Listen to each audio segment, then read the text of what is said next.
반갑습니다. 플러스 경매 김수경입니다. 저는 부산, 울산, 경남 지역에서 경매 컨설팅, 경매 교육 일을 하고 있습니다. 오늘은 며칠 동안 유튜브 제가 영상 밑에, 최신 영상 밑에 문의글 있으면 남겨주세요 라고 하잖아요.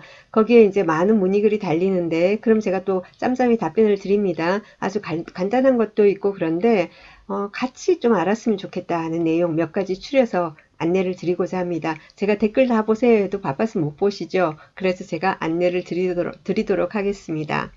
공유다락방님 문의예요. 선생님 동영상 잘 보고 있습니다. 질문이 있는데요. 소유권 보존을 2002년 8월 16일 날 대한주택공사가 했고, 그리고 소유권 이전이 5년 뒤네요. 2007년 10월 2일 날이에요.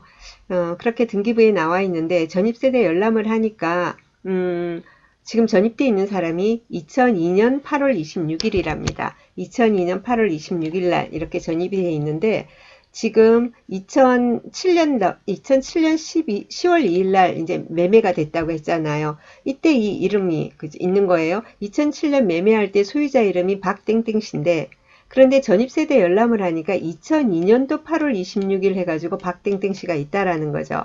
자, 이런 경우 어떻게 되느냐라는 이 사람이 임차인일까요? 뭘까요? 헷갈린다 이거죠.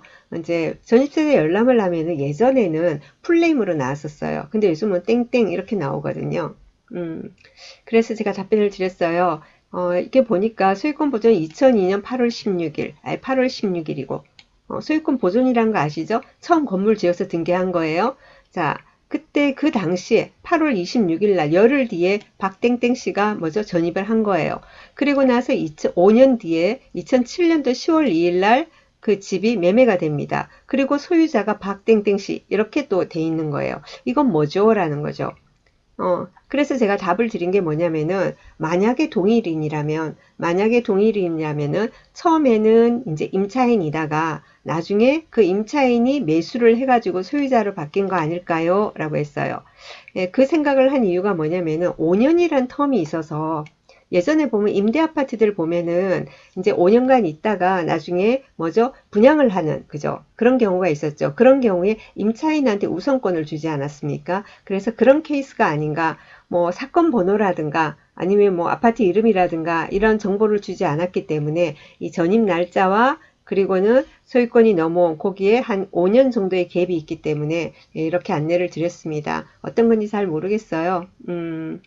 그러고 또 뭐 그렇게 답변을 하니까 질문이 다시 뭐예요? 같은 이름인지 정확히 모르겠어요. 세대 열람하니까 땡땡 이렇게 돼 있어서요. 확실하게 알 수 있는 방법도 있나요? 했어요. 등기부에는 이름이 제대로 나오잖아요. 근데 전입세대에 땡땡 이렇게 나오니까 그 사람하고 같은 사람인지가 궁금하다 이거죠. 간단한 거 아니겠습니까? 그래서 제가 답변을 그렇게 드렸어요. 수시로 우편함 확인해 보세요. 우리가 왜 경매를 진행해서 임장을 가지 않습니까? 임장을 가면 우편함 확인하는 것은 가장 기본입니다. 물론 사람이 매일매일 그때그때 수거를 해가서 이렇게 없는 경우도 있죠. 사람이 살지 않는 경우에는 막 꽉 차 있다 그죠? 우편함이 그죠? 예, 그런데 사람이 정상적으로 살고 있으면은 우편물을 그냥 제때제때 수거해 가니까 거기서도 또 모르는 경우도 있겠죠. 그래서 수시로 우편함 확인해 보세요. 이렇게 답을 달아놓고 우편함이 그게 우편물이 쌓이지 않을 수도 있겠다라는 생각이 들어서 제가 뭐라고 했냐면은 벨 누르고 박땡땡씨 계세요? 라고 물어보세요. 하고 제가 했어요. 예전에 제가 했던 방법입니다. 그래서 그렇게 했었어요. 예전에 김지땡이라는 이제 그 여자분이 이제 소유자였어요. 근데 이런 비슷한 적이어서 꼭 확인을 하고 싶은 거예요, 저도. 그렇게 해가지고 가서 그 뭐죠? 거기는 왜 그 밑에 그 공동 현관 거기 돼 있잖아요. 그 밖에 있으니 호실을 눌렀어요. 호실 누르고 이제 콜을 하니까 이제 누구세요? 하더라고요. 그래서 김지땡 씨 계세요? 이러니까는 무슨 일이에요? 이러는 거예요. 그럼 있다라는 거잖아요. 맞다라는 거잖아요. 아니면은 김치땡 씨가 없다 이러면은 김치땡 씨 계세요? 김치땡 씨 좀 찾으러 만나러 왔어요? 이럴 때 아니면 그런 사람 안 살아요? 이럴 거 아니에요. 근데 무슨 일이에요? 하는 거 보면은 맞다라는 소리 아니겠습니까? 그래서 저는 그런 식으로 확인을 한 적이 있습니다. 참고하시고요. 자, 그 다음 두 번째 한번 보겠습니다. 두 번째 보면은 서예디님 문의예요. 쌤 오전부터 영상 잘 보고 있습니다. 반갑습니다. 제가 항상 7시 30분에 영상 올립니다. 참고하세요. 모르셨던 분들은. 예를 들어서 보증금 1,000만 원인 소액 임차인 경우에도 1순위로 세금 빼고 나면 1,000만 원을 다 못 받을 경우도 생기나요? 낙찰 금액에 따라서 다르지만 이런 말이 나왔습니다. 그래서 사실은 이런 경우는 없지만은 여러분이 아셔야 되는 게 뭐냐면은 우리가 이제 경매 낙찰이 되지 않습니까? 경매 낙찰이 되면은 그 최우선 변제 금일, 예를 들면 소액 임차인 최우선 변제에 들어간다고 해서 예를 들면 1,500이면 1,500이다. 뭐 서울이면 요즘 3,700이죠. 뭐 얼마다라는 거기에 들어가서 예를 들면은 그 금액을 다 받을 수 있는 게 아니에요. 특히 서울 같은 경우에는 3,700, 요즘 이제 뭐 그래 벌어진 일이다 이러면은 3,700이면 큰 돈 아닙니까, 나름. 그런데 뭐 조그만 빌라예요. 허름한 빌라예요. 그래서 낙찰가가 5천만 원밖에 안 돼. 그러면은 소액 임차인 범죄에 들어가도 3,700을 받을 수 있는 게 아니에요. 자, 어떻게 되냐면은 매각 대금의 2분의 1 범위 내에서 배당을 받습니다.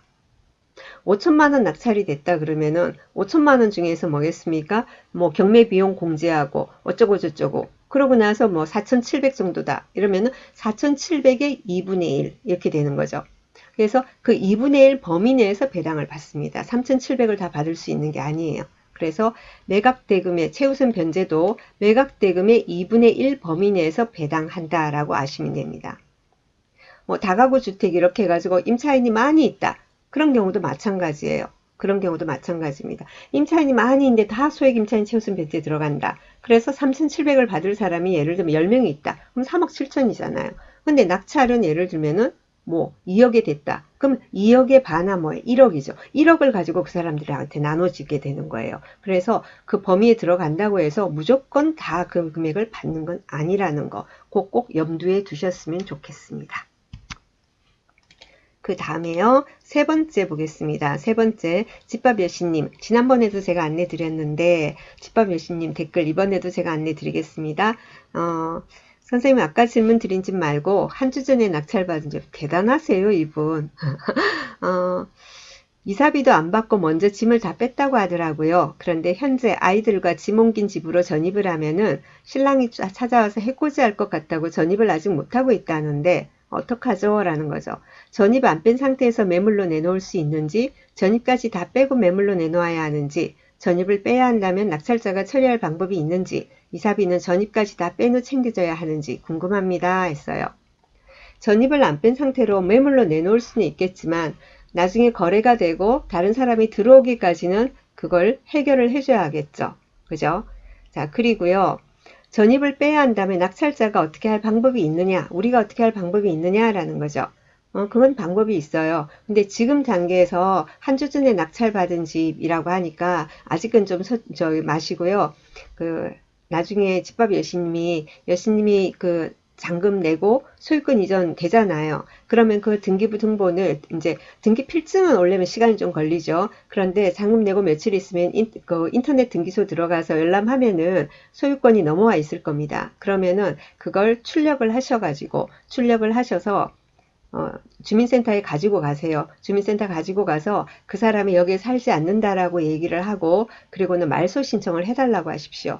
네, 말소 신청을 해달라고 하면은 즉시 말소를 해주는 게 아니고 일정 절차를 거쳐서 해주게 됩니다. 그리고 정말로 불거주하는지 확인도 하고요. 그 확인을 하기 위해서 지난번에 제가 올린 영상 8개월 동안 안 산다고 해서 문 열었는데 안에 강아지 있던 그런 상황이 벌어진 겁니다. 그때도 주민센터 직원이 확인하러 온 거예요. 그래서 그런 확인도 하고 공고도 하고 그러고 나서 이제 나중에 일정 시일이 지난 다음에 말소를 해주거든요. 그 말소까지 약 길면 한 달까지도 걸릴 수 있습니다. 그래서 그런 식으로 그 처리를 해야 됩니다. 그리고 이사비는 전입까지 다 빼놓 챙겨줘야 하는지, 뭐 이사비는 뭐 전입 부분은 여신님이 해결할 수 있는 방법이 있으니까 뭐 짐도 다 빼가고 했는데 애기들하고 뭐라도 좀 잘 챙겨 드시고 뭐 애기들 모두 챙겨주고 하라고 얼마간 미리 뭐 그거는 짐을 다 뺐다면은 챙겨주셔도 나쁘지 않을까 합니다. 괜찮겠죠? 네, 그렇게 하시면 됩니다. 그리고 그 다음 질문, 사건이래. 한번 보겠습니다. 김희웅님 문의예요. 소장님 안녕하세요. 물건 검색을 하다 궁금한 게 있어서 선순위 임차인이 있는데 소유자 모친이라고 합니다. 전입신고되어 있고 확정 없으며 배당 신청은 했더라고요. 이런 경우 가족도 임차인으로 인정되나요? 했습니다. 그런 말들이 많이 나옵니다. 임대차는 부부간에는 인정을 안 합니다. 부부간에는 인정을 안 하는데 부모 자식 간에는 정말로 진정한 계약을 하고 돈이 오가고 한 객관적인 증빙이 있으면 성립합니다. 성립합니다.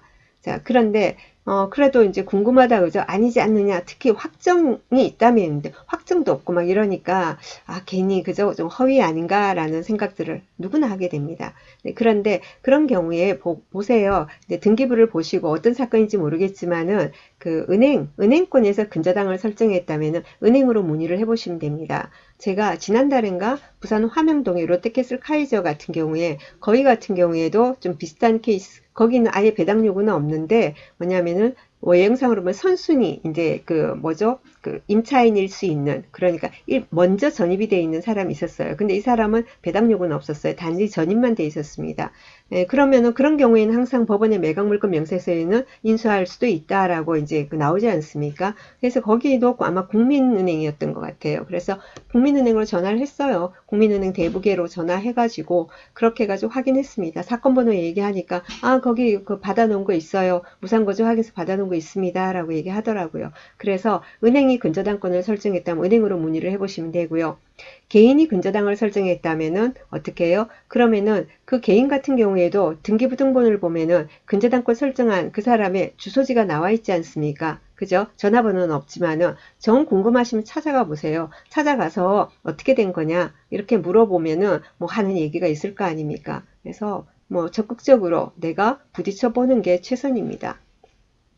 그래서 거기에 대해서 답변을 이렇게 제가 달아놨어요. 은행이 근저당권을 설정했다면 은행으로 문의를 해보시고요.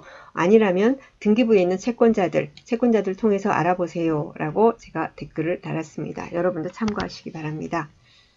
그 다음에 한번 볼까요? 이거고 그 다음 거? 그 다음 거 보니까 잘 될 거야 님.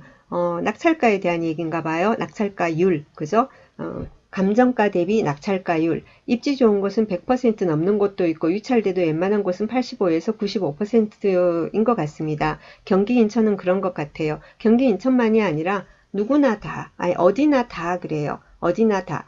왜 이러냐? 100% 넘는 것도 있고 85에서 95. 100% 넘는 거는 지금 현재 시세는 감정가보다 훨씬 높기 때문에 그런 거예요. 감정은 예전에 1년 전에 해가지고 5억으로 돼 있는데 지금 현재 시세는 6억이다. 그러면은 6억이다, 7억이다 그럴 수 있거든요. 그런 경우에는 당연히 감정가 대비 100 몇십 %로 낙찰이 되는 거죠. 그리고 그렇지 않다 이러면은 보통 시세 대비 이제 감정가하고 시세하고 비슷하다 이러면은 시세 대비해서 아파트는 약 10% 저렴한 평균 90% 선에 낙찰이 됩니다. 그런데 입지도 좋고 누구나 가지고 싶은 물건 같으면 90 몇 %가 되는 거고 좀 한가지고 뭐 썩 그렇게 선호하지 않고 여러 가지 뭐 인프라가 안 좋고 이러면은 80 몇 %에 되는 거고 그런 거죠. 그죠? 그래서 지금 제가 뭡니까? 어제 영상 같은 경우에도 부산 같은 경우에는 시세 급등이라서 그래서 어떻게 이제 입찰가를 써야 될지 모르겠다라는 제가 말씀을 드렸었어요. 그죠? 참고하시기 바랍니다. 그리고요. 그 다음에 보면은 이런 말이 나와요. 인메이드님, 어디 메이드일까요? 인메이드. 20기구 뭐 이런 사건이 있는데 소유자 남편이 임차해서 당구장으로 사용 중인데 근저당 근저당 같은 날 매매 2억 7천에 같은 날인데 이게 무슨 말인지 모르겠어요. 근저당 같은 날 매매 2억 7천에 같은 날인데 혹시 대항력 있음으로 나오는데 없는 걸로 나올 수도 있는 건가요? 권리상 문제가 없다면 어떤 방법으로 해결하는지 궁금합니다. 뭐 이거는 그 뒤에는 생략하고요. 이제 남편이 결국은 이분이 묻고 싶은 것은 남편이 임차인으로서의 어떤 지위에 있을 수 있느냐라는 거겠죠. 근데 제가 조금 전에 말씀드렸지만은 부부 사이의 임대차는 보통은 인정되지 않습니다. 음. 자, 그런데 제가 답을 이렇게 했어요. 이런 사건 같은 경우에 근저당권자인 송도 새마을금고로 문의해 보세요. 담보대출 나갈 때 무상으로 사용한다는 확인서가 있는지. 통상적으로 부부간의 임대차는 부인되는 경우가 많습니다만, 이러니까 제가 잘못 물어본 건지 무상 확인서 같은 게 있냐, 그러니까 그런 거 없다 하시는데, 제가 아직 초보라서 그런지 말을 잘 못한 건지 모르겠네요 했어요. 아니에요. 인메이드님이 말씀을 잘 못한 게 아니라 제가 이렇게 성의 없는 댓글을 달아서 그래요. 다른 사람 같으면은 예를 들면 소유자 말고 전혀 타인이 당구장으로 사용을 하고 있다 이러면은 이제 그 새마을금고에서 뭐냐 이런 식으로 해가지고는 그런 확인서도 받고 하겠지만, 남편이라 하셨잖아요. 소유자 남편이 하니까 부부간의 임대차 허용이 저기가 보통은 인정되지 않기 때문에 새마을금고 측에서도 그런 거를 확인하지 않았을 겁니다. 그래서 부부간에는 인정되기 어렵다 라고 아시면 됩니다. 자, 다음 질문입니다. 다음 질문 마지막이네요. 자, 아까 금방 한 질문하고 연결되는 겁니다. 2015년 10월 11일 날 임대차 계약 A아파트 부부 전입 누구 이름으로 했는가 모릅니다. 그리고 2017년 5월 20일 A아파트가 아내 명의로 소유권 이전, 2017년 5월 20일 날 근저당 설정, 2017년 9월 이혼, 이렇게 정보지에는 나온다 이거죠. 근데 남편이 2015년 10월 11일로 선순위 임차인으로 등재되어 있습니다. 이런 경우 남편은 대항력이 있나요? 전 임차권은 승계가 된다는데 걱정돼서 물어봅니다. 이런 말이 나오는데 질문을 제가 정리를 해보겠습니다. 질문을 정리를 하겠습니다. 먼저 이제 남편 이름으로 이렇게 전입이 2015년 10월 11일 날 남편이 세대주니까 세대주가 보통 남편이 세대주를 하잖아요. 그래서 남편이 세대주로 2015년 10월 11일 날 전입이 되어 있는 겁니다. 그리고 나서 2017년 5월 20일 날 2015년 10월 11일 날 남편이 세대주인 겁니다. 제가 보건데 그래요. 세대주로 이제 전입이 되고, 그 다음 2017년 약 1년 반 뒤에 2017년 5월 20일 날 이 사람들이 뭐죠? 소유권을 취득을 한 거예요. 매수를 한 겁니다. 근데 매수를 할 때 남편 이름으로 안 하고 아내 명의로 했어요. 그리고 그날 근저당 설정도 됐습니다. 매수할 때 이제 담보대출을 받았기 때문에 근저당 설정을 했어요. 자, 2017년 5월에. 그리고 나서 이분이 막 띄어쓰기 하고 뭐하고가 이렇게 막 이상하게 돼서 그런데 제가 보니까 그래요. 2017년 9월 이혼했다라고 뭐 정보 이렇게 그런 내용인 것 같습니다. 자, 이런 경우 남편은 대항력이 있나요? 했습니다. 자, 이혼이죠. 부부간의 임대차가 성립을 하려면은 이혼 전은 아니고, 이혼 전엔 부부간에는 임대차가 이렇게 인정이 되지 않거든요. 그러면은 인정이 되기 위해서는 가장 빠른 게 언제냐면 이혼 뒤에요. 이혼을 해야지 남이 되니까 임대차라는 게 효력이 발생할 수 있는 겁니다. 그래서 여기서 보면은 2017년 5월 20일 날, 그죠? 자기들이 매수를 했고, 동일한 날짜에 근저당 설정이 됐고, 2017년 5월에. 그런데 이혼은 4개월 뒤인 2017년 9월입니다. 그렇기 때문에 이런 경우에는 전임차인, 대항력 이런 부분은 염려 안 하셔도 됩니다. 그래서 제가 답을 근저당권 설정일보다 이혼이 뒤네요. 임차인이라면 만약에 그 사람들이 임대차 계약을 했다라면은 이혼한 날로부터 대항력이 발생합니다. 그래서 이 사람들의 대항력은 2017년 9월이 임차인이라고 하면 9월에 발생하는 거고, 말소 기준 등기는 5월이에요. 2017년 5월입니다. 그래서 말소 기준 등기보다 뒤죠. 4개월 뒤. 그렇기 때문에 선순위 임차인 이런 부분은 여러분 염려 안 하셔도 되는 그런 어떤 내용입니다. 자, 이렇게 댓글로 보는 공부 오늘 한번 해봤습니다. 좋은 댓글 많이 주세요. 같이 공유하게요. 자, 감사합니다. 오늘 여기까지 하겠습니다.